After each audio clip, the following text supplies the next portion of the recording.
A Igreja, Nero e Jerusalém. No vídeo de hoje, capítulo 3 do livro Israel, de Herodes a Dayan, um livro escrito por Abraão de Almeida e publicado pela CPAD no ano de 1983. Seja bem-vindo ao Diário Pentecostal Historiando, análise histórica e crítica sobre o movimento pentecostal brasileiro. Se inscreva no canal e siga nossas redes sociais. O povo que não conhece a sua história está condenado a repeti-la. Não poderíamos seguir os passos do povo de Israel no primeiro século cristão sem nos referirmos, embora sumariamente, ao nascimento e aos primeiros passos da Igreja, pois esta alterou fundamentalmente a história da nação judaica. Segundo a profecia bíblica das 70 semanas desde a morte de Cristo, foram os israelitas cortados da boa oliveira para que no lugar delas os crentes fossem enxertados. É como se o tempo parasse para os judeus até que a Igreja seja tirada da terra no arrebatamento.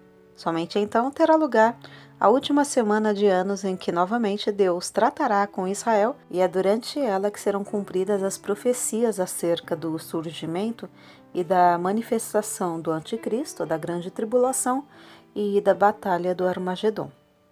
O termo igreja, que vem do grego eclesia, ocorre no Novo Testamento cerca de 114 vezes, mais da metade, cerca de 65, nas epístolas paulinas, sempre com a concepção de assembleia, agrupamento, reunião dos primeiros discípulos de Cristo para a celebração do culto.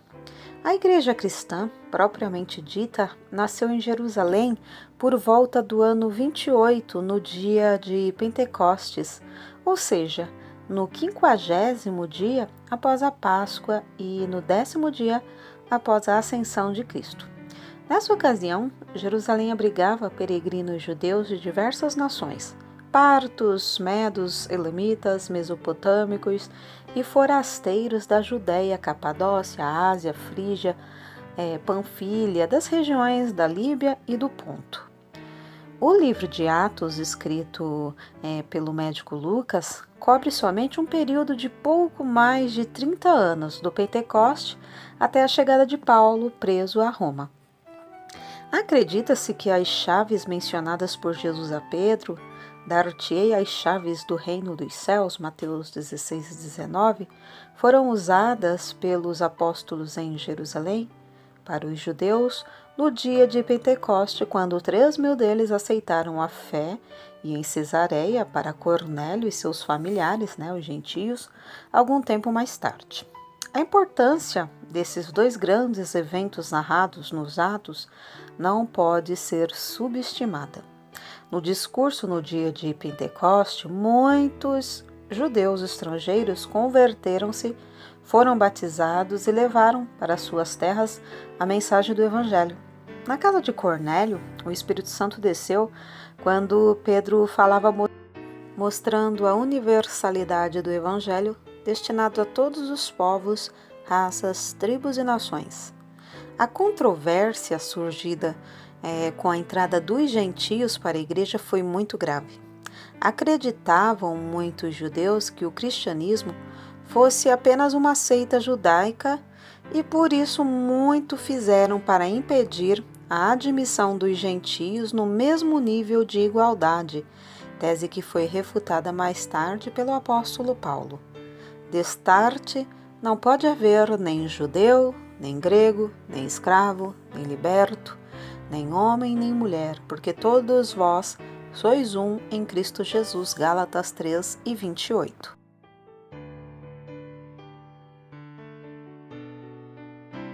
Pedro, Paulo e os gentios.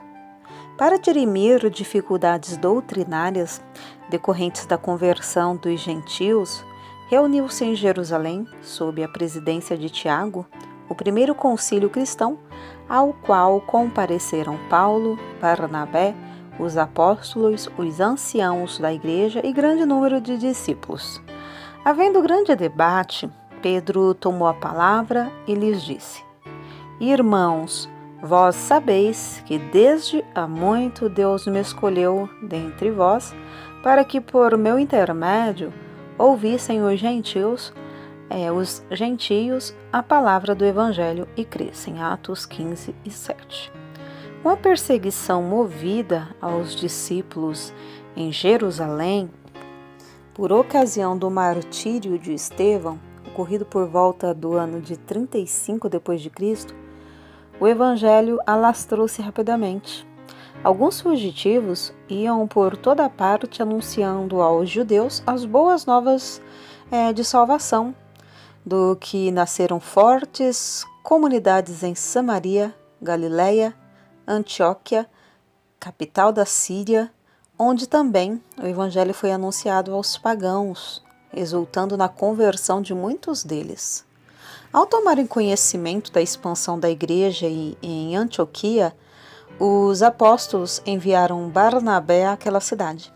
Este, maravilhado com o fervor dos novos cristãos, foi a Tarso em busca de Saulo, que tivera uma maravilhosa conversão no caminho de Damasco, uns 5 anos antes, ou seja, por volta do ano 35 d.C. Tendo-o encontrado, levou-o para Antioquia, e por 1 ano se reuniram naquela igreja e ensinaram numerosa multidão. Em Antioquia, foram os discípulos pela primeira vez chamados cristãos. Atos 11, 26. Saulo de Tarso foi um dos mais denodados heróis da fé cristã. Era judeu da tribo de Benjamim, natural de Tarso da Cilícia, cidade a cujos filhos o Império Romano concedia o elevado privilégio da cidadania romana. Ao ser batizado, Saulo, cujo nome significa desejado, mudou seu nome para Paulo, pequeno, talvez em sinal de humildade, embora alguns aleguem que o seu novo nome é uma homenagem ao procônsul romano Sérgio Paulo, convertido ao cristianismo por ocasião da primeira viagem missionária do apóstolo aos gentios. Viajante incansável, Paulo percorreu cerca de 8.000 quilômetros do mundo antigo, fundando igrejas na Síria, na Cilícia, em Chipre, na Ásia Menor, na Macedônia, em Atenas e em outras cidades.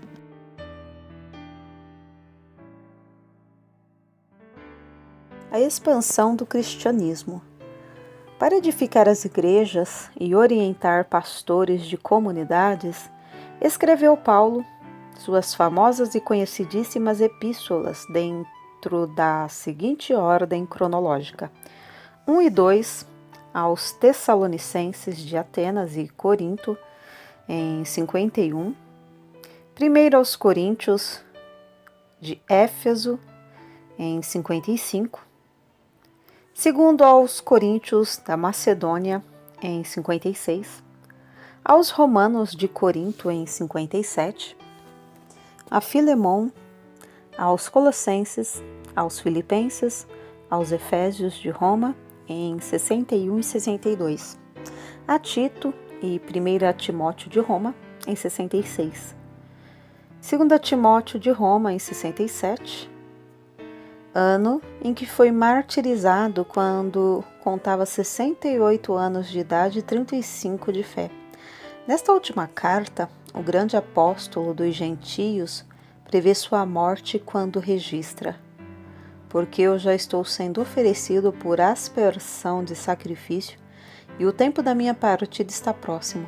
Combati o bom combate, acabei a carreira e guardei a fé. John Tucker assinala 7 elementos que contribuíram para a expansão do Evangelho na era apostólica. A. A difusão geral de uma só língua, a grega. B. A difusão de uma só lei, a romana. C. A difusão do culto judaico por diversas partes. D. A paz romana, só possível pelas vias de comunicação, as estradas militares feitas pelos romanos que tornaram possíveis as viagens dos pregadores da cruz por toda parte. E essas mesmas estradas, porque em certo sentido, cumpriram a profecia de Isaías 40, verso 3. Preparai no deserto o caminho do Senhor, endireitai no ermo veredas ao nosso Deus. F. A grande expectativa que havia de uma nova era, pois o mundo estava aborrecido com o estado da humanidade e desejava saber de onde poderia surgir a salvação. Para este elemento, a expectativa da parousia, ou a segunda vinda do Senhor, forneceu a doutrina e a esperança necessárias. G. O zelo dos crentes em dilatar a fé.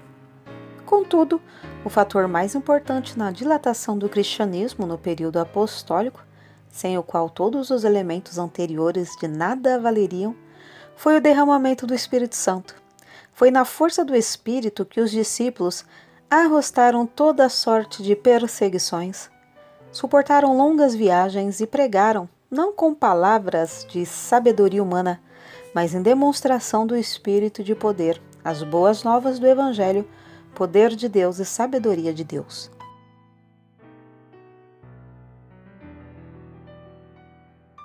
Nero, os cristãos e os judeus.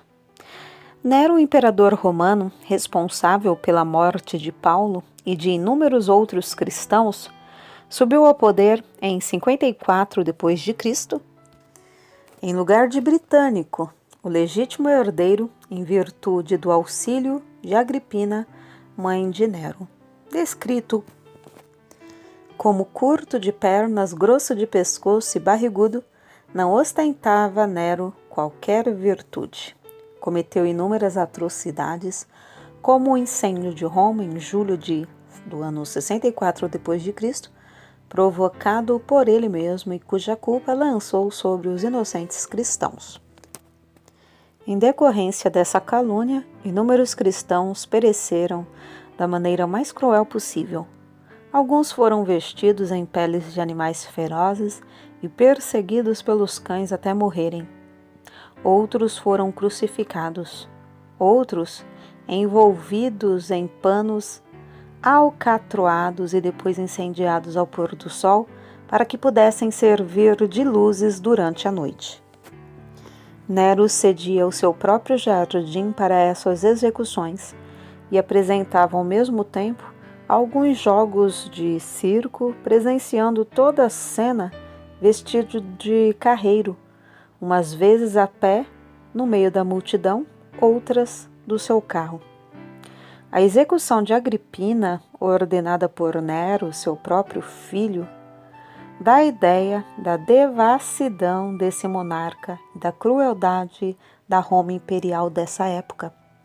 Popeia Sabina, mulher de Otto, que mais tarde veio a ser imperador, levou a Nero, de quem era amante, falsas acusações de traição contra Agripina. Esta, ao saber das intrigas tramadas contra sua vida, escreveu a Nero: Não me espanta que a estéril Silana não tenha o senso do afeto materno. Uma mulher que nunca teve filhos não sabe o que é perdê-los. A natureza nos torna odiosos ou indiferentes àqueles objetos de que não temos a experiência.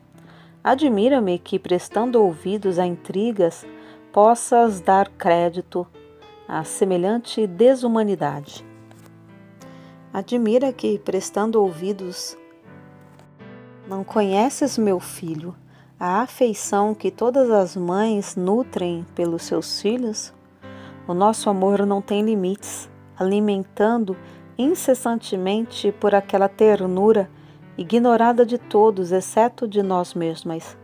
Nada poderia ser mais caro do que o que compramos com o risco de nossas vidas, nada mais precioso do que o que só conseguimos com tantos trabalhos e tantos sofrimentos. São estes tão agudos e insuportáveis que não fosse a visão de um parto feliz, coisa que nos faz esquecer as nossas pernas, a procriação cessaria bem depressa. Porventura te esqueces de que durante 9 meses te carreguei em meu ventre? Como admitir, então, que eu mesma tentasse destruir o filho querido que me custou tanta angústia dar à luz? É possível que os deuses, encolerizados pelo excesso de amor que te consagro, queiram desse modo punir-me. Desgraçada Agripina, suspeitada de um crime que ninguém poderia atribuir-te, de que me valeria o título de imperatriz, se sou acusada de um crime que a última das mulheres abominaria? Desgraçados aqueles que respiram o ar da corte. Os mais prudentes não estão a salvo das tormentas em tal porto. Ali até a calmaria é perigosa. Mas por que lançar a culpa à corte? Diz-me, por que haveria eu de tramar contra a tua vida? Para afundar eu mesma em destino pior? Não tem cabimento. Que esperança poderia induzir-me a desejar tua queda? É certo que a ambição de mando corrompe muito frequentemente a lei da natureza, que a justiça não tem espada para punir aqueles que delinquem dessa maneira, e que a cobiça não olha a delitos para chegar a seus fins. Mas eu sei que não teria divindade a quem implorar absolvição de um ato tão negro. Que dificuldades não tive de vencer para coroar a tua fronte? Mas lembrar-te os meus serviços seria insultar a tua gratidão. Minha inocência não tem que se defender, mas confiar inteiramente na tua justiça a Deus.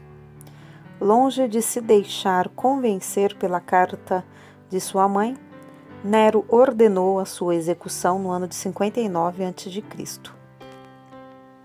Agripina morreu estrangulada, enquanto Nero, num ímpeto de cólera, aplicava violento pontapé em sua amante Popeia, que também tinha tramado contra Agripina. Popeia, que estava grávida, faleceu em consequência do golpe. Depois de 14 anos de um sinistro reiterado, em que eliminou, além de muitos cristãos, grande número de nobres, Nero foi condenado à morte pelo Senado romano. Antes, porém, de ser cumprida a pena, matou-se com a própria espada. Foi ainda no governo de Nero, no ano de 66 d.C., que os judeus na Palestina rebelaram-se contra Roma e seu domínio, aniquilando as guarnições romanas do Mar Morto e Antônia. Para reprimir a rebelião, o imperador enviou grande exército sob o comando de Vespasiano. Várias e sangrentas batalhas foram travadas na Galileia, com elevado número de vítimas de ambos os lados. Na Páscoa de 70 d.C., as legiões romanas cercaram Jerusalém sob o comando de Tito, filho de Vespasiano. Vespasiano era agora o imperador após o suicídio de Nero. O terrível sítio durou 5 meses de sofrimentos indescritíveis. Nesse período, 600.000 cadáveres foram lançados para fora dos muros da cidade.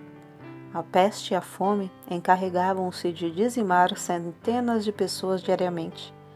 Quando a cidade caiu, contou-se cerca de 1.100.000 mortos, e apenas por uma das portas foram retirados 115.000 cadáveres. Dos 97.000 sobreviventes, a maior parte foi levada para Roma. Outros foram presenteados às províncias do Império para morrerem como gladiadores nas arenas em espetáculos públicos, e outros ainda seguiram para trabalhos forçados no Egito. Com o aniquilamento de Jerusalém no ano 70, as comunidades cristãs palestinenses perderam sua influência sobre as igrejas gentílicas, o que fez com que a luta de Paulo em favor da liberdade cristã se consolidasse. Antioquia, Roma e Éfeso tornaram-se nos principais centros da expansão cristã.